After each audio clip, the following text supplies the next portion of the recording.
रहे हैं भारत समाचार और आपके साथ मैं हूं शर्म। बुलेटिन की शुरुआत करेंगे लखनऊ से बड़ी खबर के साथ, जहां पर एम्बुलेंस कर्मियों को 24 घंटे का अल्टीमेटम दिया गया है। काम पर नहीं लौटने पर कड़ी कार्रवाई की चेतावनी दी गई है। एजेंसी ने 130 और कर्मियों को बर्खास्त कर दिया है। 570 एम्बुलेंस कर्मी पहले ही बर्खास्त हो चुके हैं।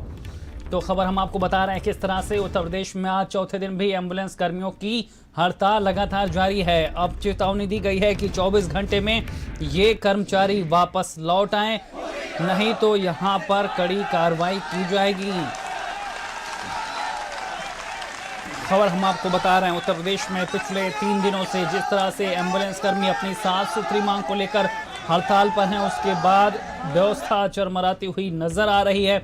अब यहां पर अल्टीमेटम दिया गया है 24 घंटे का कि 24 घंटे में ये कर्मचारी वापस काम पर लौट आए, नहीं तो कड़ी कार्रवाई की जाएगी। 570 एम्बुलेंस कर्मी पहले ही बर्खास्त हो चुके हैं। खबर हम आपको बता रहे हैं किस तरह से उत्तर प्रदेश में एम्बुलेंस कर्मियों की हड़ताल हॉस्पिटल में स्वास्थ्य सुविधाओं के लिए सिरदर्द बनी हुई है। मरीज परेशान हो रहे हैं। चौथा दिन आज है, लेकिन एम्बुलेंस कर्मी कहीं से भी बैकफुट पर आने को तैयार नहीं हैं। ऐसे में यहां पर कार्रवाई की तैयारी है। अल्टीमेटम दिया गया है 24 घंटे का। बांदा से खबर, जहां पर एम्बुलेंस चालकों से प्रशासन ने चाबियां वापस ले ली हैं। सभी एम्बुलेंस को मेडिकल कॉलेज में खड़ा करा दिया गया है। वैकल्पिक व्यवस्था के लिए एम्बुलेंस संचालन के लिए दूसरे ड्राइवरों की व्यवस्था यहां पर की जा रही है। प्रदेश सरकार ने यहां पर एम्बुलेंस चालकों की गुहार नहीं सुनी है। अपनी जायज मांगों को लेकर ये धरना प्रदर्शन कर रहे हैं और ऐसे में इनसे चाबियां ले ली गई।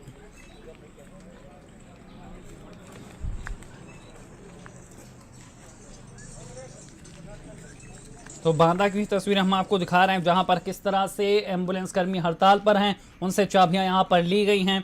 स्वास्थ्य व्यवस्था यहां पर प्रभावित ना हो, इसको देखते हुए वैकल्पिक इंतजाम यहां पर किए जा रहे हैं। और जो हड़ताल कर्मी हैं यहां पर, उनसे चाबियां वापस ली जा रही हैं। और दूसरी तरफ 24 घंटे का अल्टीमेटम भी है कर्मचारियों को एजेंसी की तरफ से कि आप 24 घंटे पर काम में लौट आइए, नहीं तो कड़ी कार्रवाई होगी।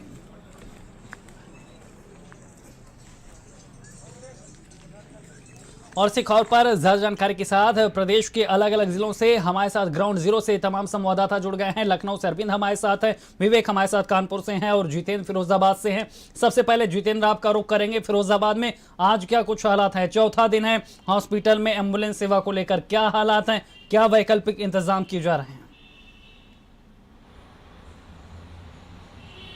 देखिए शैलेंद्र, आज चौथा दिन है, लेकिन कल तीसरे दिन प्रशासनिक अधिकारी, स्वास्थ्य विभाग के अधिकारियों और चालकों के नेताओं के बीच में बहुत लंबी बातचीत हुई। बातचीत के बाद चूंकि ये पूरा मामला, पूरा अनशन धरना ये प्रदेश स्तरीय नेतृत्व पर चल रहा है, इसलिए चालकों ने इस बात से मनाही कर दी। जब तक प्रदेश नेतृत्व कोई ठोस कदम या ठोस कार्रवाई की बात नहीं करेगा, तब तक हम लोग इस आंदोलन को बदस्तूर जारी रहेंगे। ऐसी स्थिति में कल सारे जो 59 एम्बुलेंस हैं, उन सबके चालकों से चाबी ले ली गई है। और बीती रात जो सुनने में आया है कि एस्मा के तहत उनके खिलाफ कार्रवाई के भी निर्देश दे दिए गए हैं। 29 चालकों को हिरासत में भी लिया गया है। बहुत कसमकस की स्थिति है और ये आंदोलन पूरे प्रदेश भर में चल रहा है।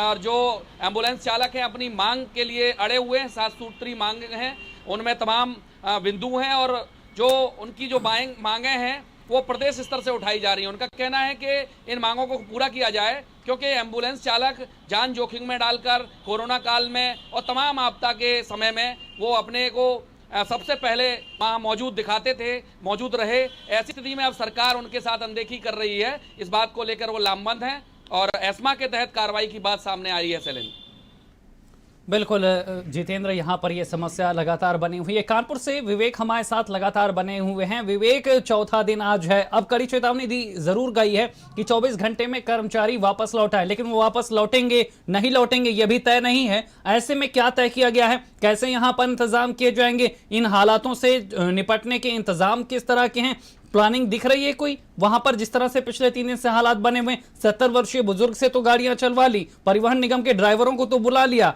लेकिन क्या इससे व्यवस्था संभलेगी? देखिए शैलेंद्र, ये वही कोरोना फाइटर हैं जिनको यहाँ पर हवाई जहाज़ों से जो फूल बरसाए जा रहे थे, उस समय ये भगवान दिख रहे थे।